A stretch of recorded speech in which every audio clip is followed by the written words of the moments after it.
Okay guys, so welcome, and this is a YouTube video set up directly for runners who want to get further understanding of how to use nutrition, what I do for nutrition. My name is Stephen Scullion. I'm a 209 marathon runner and Irish Olympian. I set up a YouTube channel to really help pass some of my knowledge, things that I do automatically, and give it to runners that are keen to get better. The idea is that there's lots of stuff I do on a day-to-day basis, and that's what helps me get to the Olympics. That's what helped me run 209. I wanted to pass that information on to runners that just wanted to get better but didn't know what to do, runners that were keen to improve but weren't sure where to start. And so today I'm going to delve into what I do for nutrition. It's kind of an educational workshop, and hopefully it starts to give you a better understanding of nutrition within the running world and how you can make changes to your training and how you eat around that training to hopefully get you running some better races, to hopefully get you feeling better in training. You'll just see I uploaded a video on glucose and how that affects training. And today we're going to talk about that kind of full package of nutrition as a whole. And I know you're gonna love it. I know you're gonna learn a lot. And so enjoy it and start to add it into your training, and your race results are gonna get a lot better.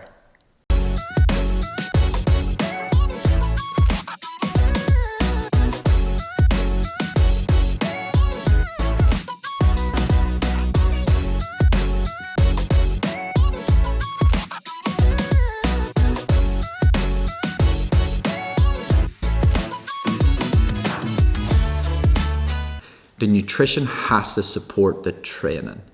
The nutrition is going to help you recover better. It's going to help you feel better during the sessions. And once you start to get on top of the nutrition, training is easy. Honestly, the sooner you get on top of the nutrition, the training feels easier. And you're like, as if I used to feel tired just because I was getting my nutrition wrong. Okay, so good morning. It's probably about 7:05 a.m. in Flagstaff. It seems a good time of the day to talk about what I do for nutrition. And so today's just an easy day. So yesterday was a session day. Today's an easy day. And so what I eat on specific days would change based on the training that's upcoming and the training that I've just done. But every day starts with a coffee. Today I'm having a very, very random, Americano with whipped cream, mainly because I didn't go and buy milk. But my nutrition works in a way that most of the time I'm eating to fuel training. Sometimes I'm eating for happiness, and sometimes I'm eating to lose weight, okay? It's only natural to think to yourself, well, sugar, if I could drop an extra 5 kilos, well then, yeah, sure, maybe I'd run faster. But I think we will all think that. And I think every single athlete that competes will always think not just about nutrition, not just about weight, will always think, what if something was a bit better? There's a brilliant movie, it's called Inception, and it's Leonardo DiCaprio, and they plant ideas into people's heads, and then that person thinks that they came up with that idea. And that's the concept of the show. And so the relevance of Inception is that I think the only way that we truly get better at sport is if we plant these ideas in our own head. Or often what you'll find, somebody else has planted these ideas in your head. So could be a coach, could be a family member, could be, an event that happened in your life. But we've all got certain ideas about ourselves in our own head. If that idea is that you're not light enough to be a good runner, or if that idea is you're not fast enough to be a good runner, then you'll work on those things. But as I've sort of learned, there's a cost, right? So you never quite get to the point where what you've done is enough. It's a negative loop, right? And the negative loop, not all negatives not all negatives have a negative impact on performance, because if your negative loop is that you don't train hard enough, and so you train more and more and more, it likely will make you a better athlete. But the cost is that you'll never ever be happy. And the other cost might be that you get hurt, you get injured. So we always view negatives as truly negative, black or white. But without some of the negatives, you might not be as good as you are. I learned at a London Marathon camp in 2006, I want to say, that if you run before you have breakfast, you burn fat. And the reason that happens is because you've fasted from the night before, and then you've exercised without putting carbs or sugar or getting your glucose going. And so your body gets used to using fat as fuel. This is something I've done for 15 to 20 years. It's something you could practice. I do it because I don't get up early enough to have breakfast to then feel good when I'm running.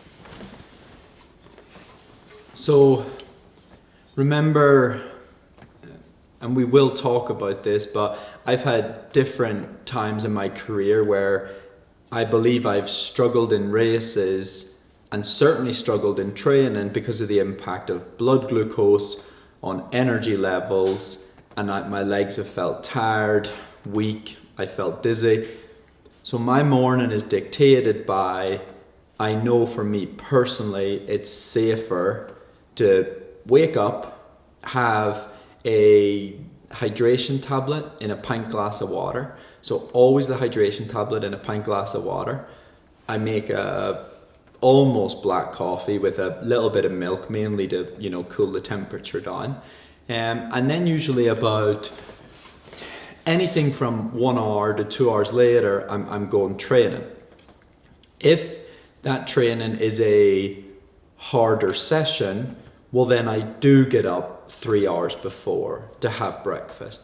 But because today's not a harder session, then I'm okay with just having the coffee and the water and doing the easy run fasted. If it's a harder session day, well then 3 hours before, I've learned to make, it's oats, honey, peanut butter, and little chocolate chips. They're kind of like oat balls. You can Google the recipe. I make them the night before, and it means I can put them in little bits of tin foil, put them next to my bed, and so when I wake up 3 hours before, I can eat them. We'll talk more about why 3 hours before in the glucose episode, which you're gonna see.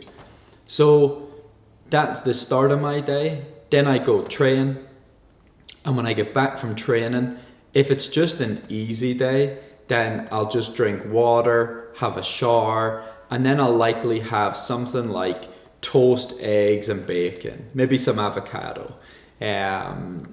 But again, it's mainly just to get some food in the system and also to help recovery from what I've done that morning.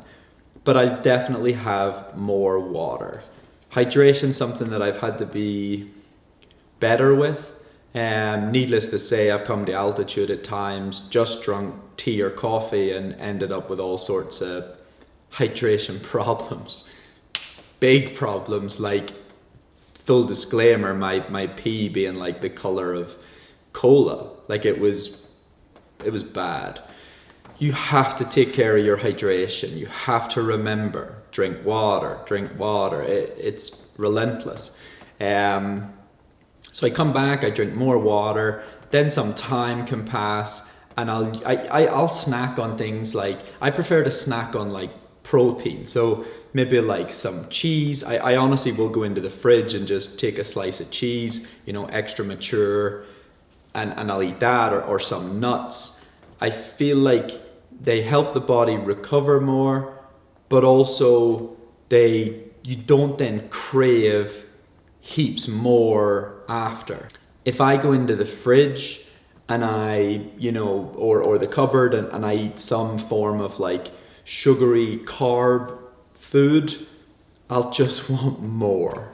Literally more. In fact, I'll tell you a good one. Anytime I crave sugar or carbohydrate, I can track it back to something that I've just ate that I know has started that process.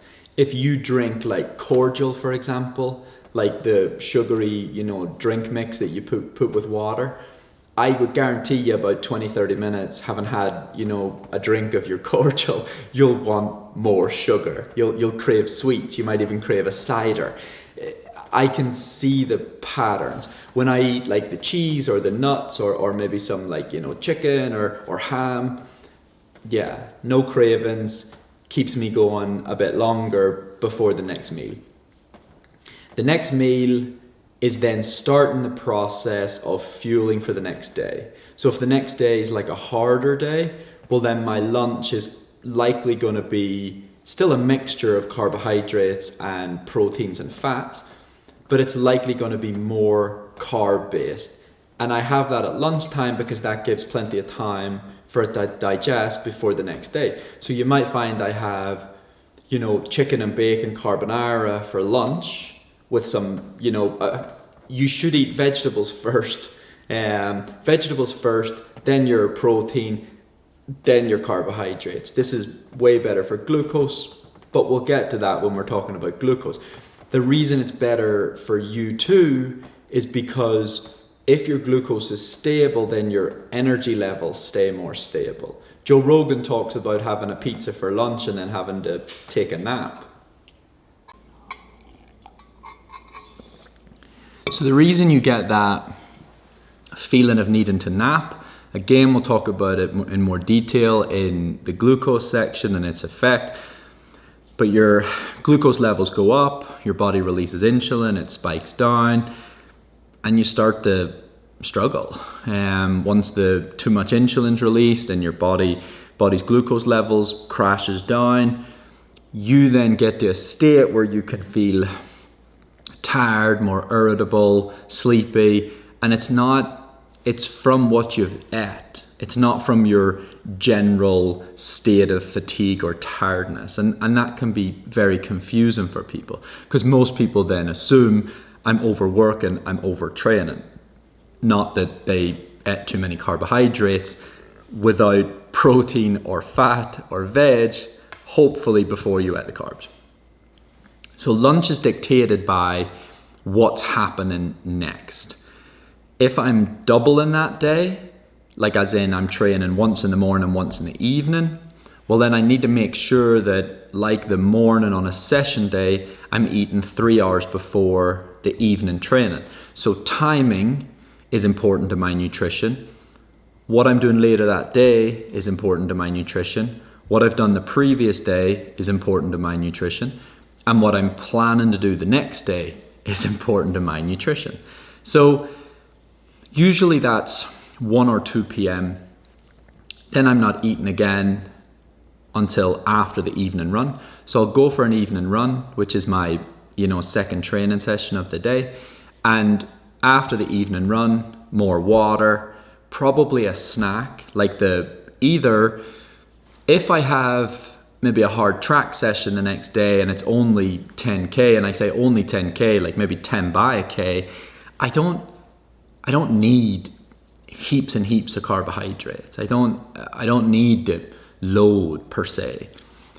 And so the snack after the evening run will likely be similar to a snack earlier in the day, where it might be cheese or it might be nuts or it might be, and I've found that nuts, proteins, cheeses, even though they're higher calorie, I don't crave more after, I don't crave as much for dinner, and I'm probably gonna, I don't know what's gonna happen when I say this one, but I think calories are a load of nonsense. If you eat the right foods, I think calories are nonsense. If you eat avocado, nuts, and maybe some like cheese, I don't think you gain heaps of weight than if you come in and you eat toast and jam and the sugary stuff or the high carb stuff. That I think the problem with the sugary stuff and the high carb stuff is that if you don't need that fuel at the time or you don't use that fuel, I believe it turns to fat. I could be wrong. I'm pretty sure if you Google that, I'm right. Excess carbs and sugar get processed and turned into fat. Do you know why the body does that? Because that's how it survives. The body still thinks it's in survival mode where it doesn't know when the next meal is going to come, and fat survives a lot longer than quick release energy like carbs.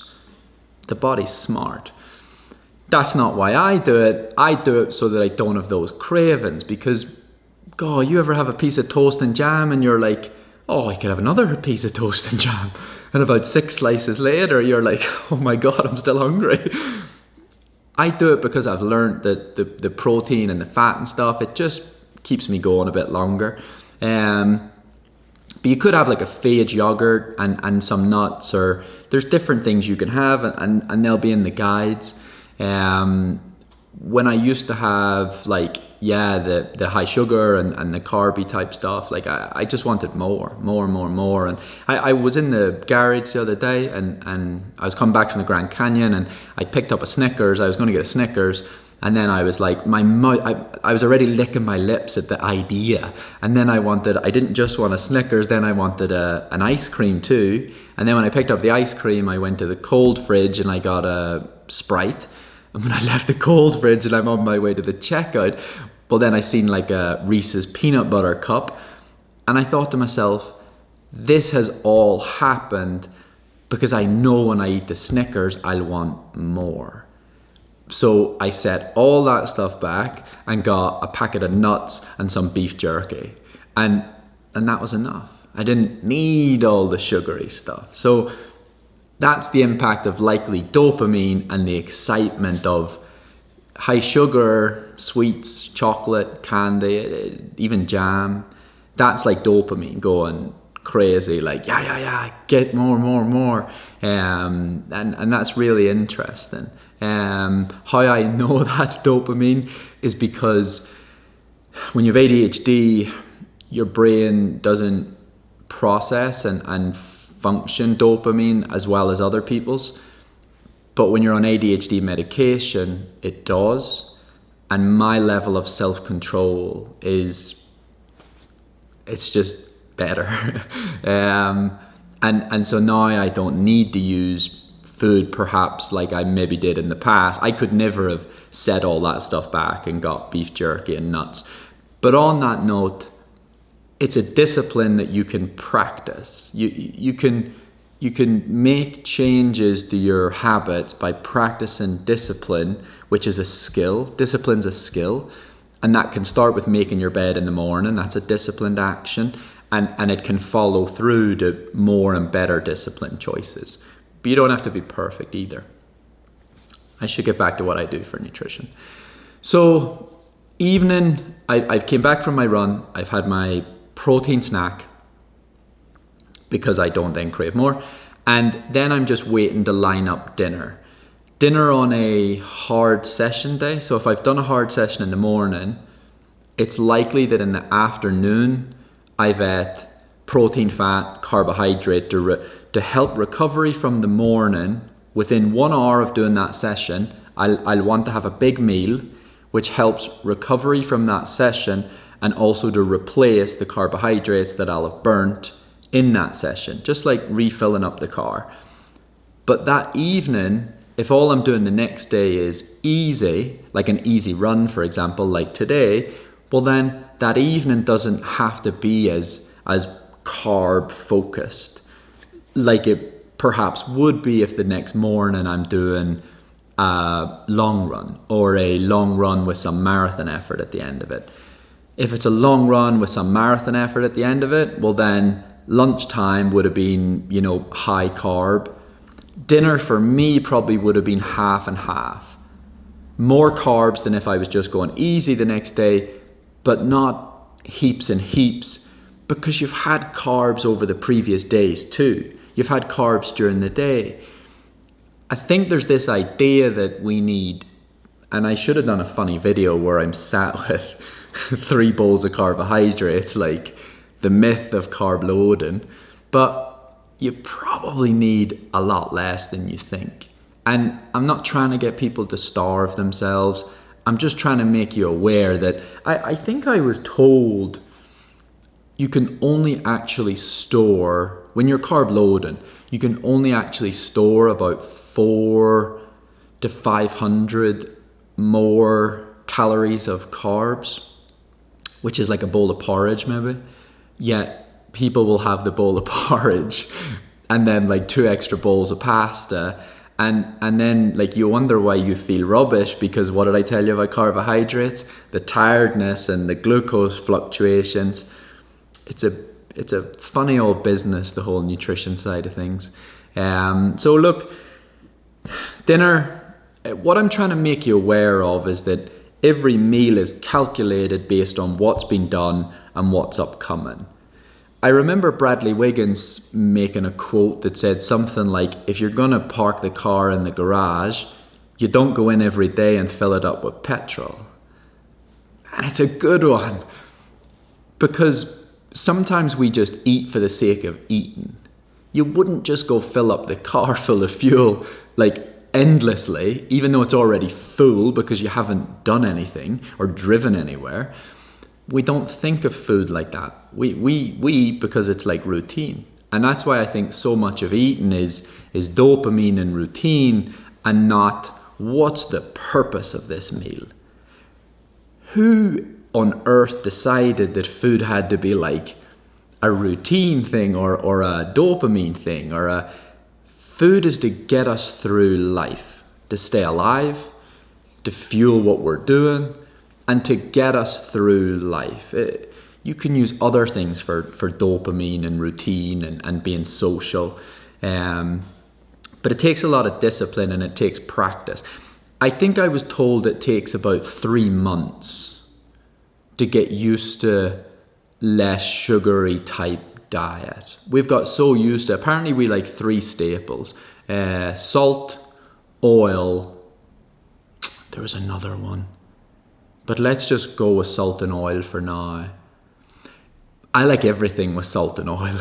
I don't even like Brussels sprouts, but if you fry, or well, God, if you fry them, they're delicious. But even if you roast Brussels sprouts caked with salt and oil, oh, I'll eat them. So I think it takes about 3 months to get the taste buds and the body back to a place where plain and simple foods is enough. Plain and simple foods won't throw your glucose all over the place as much as the other stuff does. Evening run. I've had my snack. Probably 7 o'clock I'm having dinner. It's dictated by what's happening the next day. And then when it comes to probably like 9:30, 10, then I have the health span. I'll go get it. You wait there. Nighttime protein blend. This is by Health Span. I'm not sponsored. I did ask them for sponsorship and nobody wrote back. So if you work for Health Span, write back. Inside this is magnesium, which is also in this, but magnesium and slow release, I don't know how to say it, casein protein. Basically, overnight, you want to help your body recover better.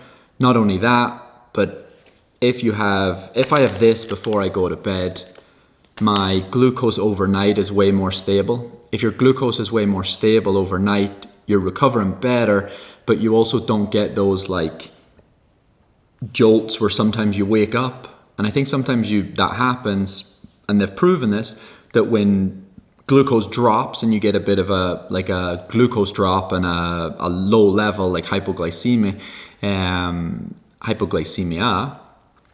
you wake up and there's more unsteadiness throughout the night. This really helps that.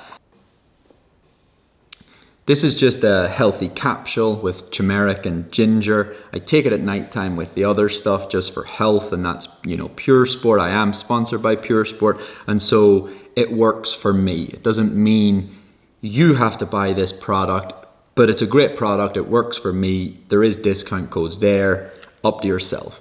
Then I have a Calm, not sponsored by Calm magnesium drink. It helps with the sleep routine. This is all happening at the same time. It helps with the sleep routine, as in it's me making the decision like we talked about in recovery. Now it's getting towards sleep time. And I have the Calm drink. I put a little bit of CBD in it, which helps my sleep. And I add, sorry they're in sandwich bags, but I didn't have, I didn't want to bring, the jars are quite heavy, and so it made sense to just dump it all into, little plastic bags. So this is the mushroom product, so reishi, cordyceps, and de-stress. When I first got diagnosed with ADHD, and I was searching what you could take for ADHD before I was, going to trial medication, and a lot of the stuff that came up online, I was searching for informed sport versions. Informed sport means that I can take it while I'm on drug testing pool, and there's no risk of there being anything else in the product. I found ashwagandha, lion's mane, mushroom products, CBD. I found products that were there that could help slow down some of that anxiety, some of that like tension and stress, and also products that in the evening would help the body start to release melatonin, which helps sleep naturally. I then found out about 2 weeks ago so I started being sponsored by Pure Sport probably about 6 weeks ago, 2 months ago. I just found out 2 weeks ago that one of the founders of Pure Sport also has ADHD. Now it makes a lot of sense.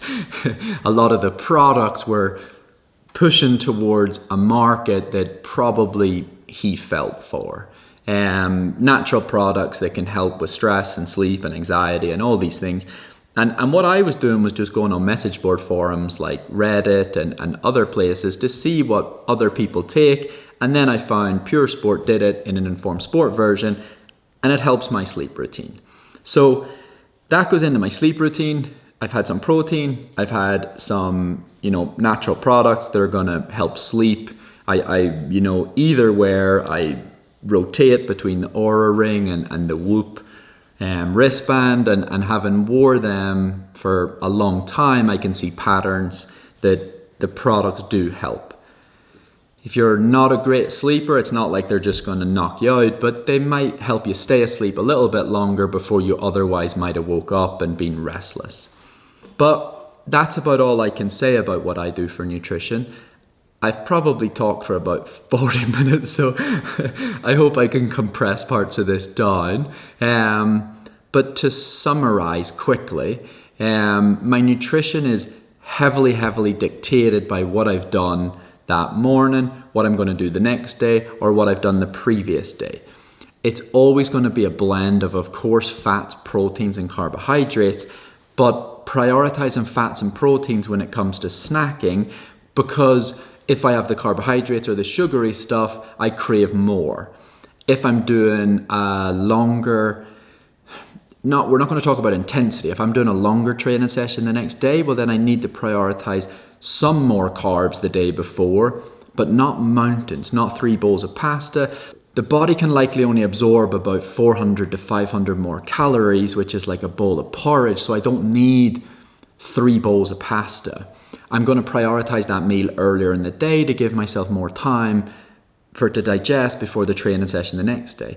If I've done a hard session that morning and the training session the next day is only easy, well then when it comes to dinner time, I don't need mountains and mountains of carbohydrates. Be careful with your carbohydrates because that's when you're getting slumps in the day. And with all this stuff, moderation, you can see the guide. There's a 1-week guide. Start to think about, what training have I done? What training am I going to do? Am I eating because I'm bored? Am I eating because I want dopamine? Is there something else I can do to get a bit of dopamine? That's what you need to start thinking about. Start thinking about your choices. Be careful when you get into nutrition, because what people do is they compensate. If they've maybe not ate well the day before, they might starve themselves the next day. There needs to be consistency. Better patterns within your nutrition will lead to better and more consistent training. Timing, super important. My meals are planned around having enough hours before I go do the next session. I have to prepare. I have to make stuff the night before so that if I have a session, it's easily accessible 3 hours before I have that session. 3 hours before I have that session so that my glucose levels are back stable again before I go train. It sounds like my nutrition is complicated. It is not. It's that way because that's how it works best around the training. Okay, so I hope you learned something today. I hope you can take this forward. I love the quote, you can take a horse to water, but you can't make it drink. And so with this knowledge, you need to start implement it into what you're doing, into your training. Start to build that nutrition plan around your training so that it's supporting your goals, supporting your training. And start to see this as a real positive. Your results can only get better. Don't worry if you weren't focusing on some of the things that I spoke about, but you can start to add this to your training. If you enjoyed this, if you enjoyed this style, if you have any questions, comment below. I'm sure I can get back to you. If you have any questions on specifics surrounding your nutrition or struggles you've had with it, comment below. We all struggle. Nutrition isn't an easy one. This is kind of one lecture in, I think I did 15 lectures on nutrition in the Running Masterclass. That's on joggingroom.com. If you want to check that out, you can check that out. That's much more educational, much more in detail, much more thorough. And it's really for runners that, have the time. I think there's 5 workshops, 60 lectures, 10 hours worth of filming. And so if you really have the time and you do want to get better at running and you want to get stuck into that masterclass, you can go check that out. There's lots of free stuff on there too, free tutorials, free gym guides, free warm-up routines. So worth checking that out. I hope you enjoyed today's video. Don't forget to like and subscribe. Comment below if you have any feedback. And thanks so much. Take care.